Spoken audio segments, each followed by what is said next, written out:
vil nu begynde sin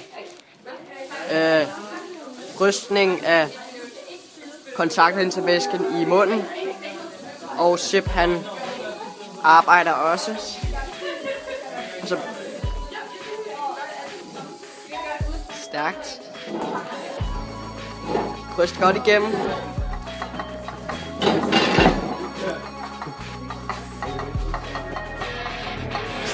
Og der bliver sprøjtet vand på ham. Der er nu gået 30 sekunder.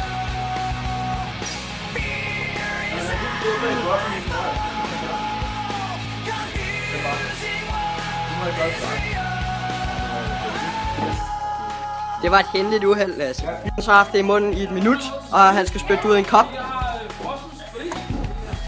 Og det der altså sker, det er, at hans DNA det bliver beskyttet af kontaktlinsevæsken, så det går i stykker. Så videre til næste trin. En teske fuld opvaskemiddel. Bum. Det er fint. Så vi i 1 minut. Det er 1 minut videre til næste trin. Det er spyttet ned reagensglas. Forsigtigt. Yes, det er mærket. Vi er sprit i. Godt det.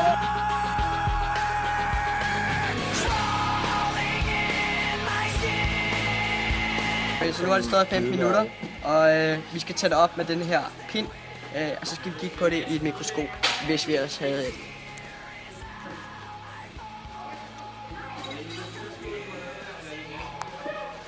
Der har vi det. Wow. Det er ikke sperma. Ej, stop! Fedt der. Fedt der på røv. Så nu er der jo blevet hældt sprit i, og sprit det er lettere end den der kontaktlinsevæske, som vi oprindeligt havde. Og det betyder, at det her DNA, det er langsomt begyndt at stige op med overfladen, fordi det er det letteste af det alt sammen. Og ja, som man kan se, så er DNA'en der, det er simpelthen ægte DNA.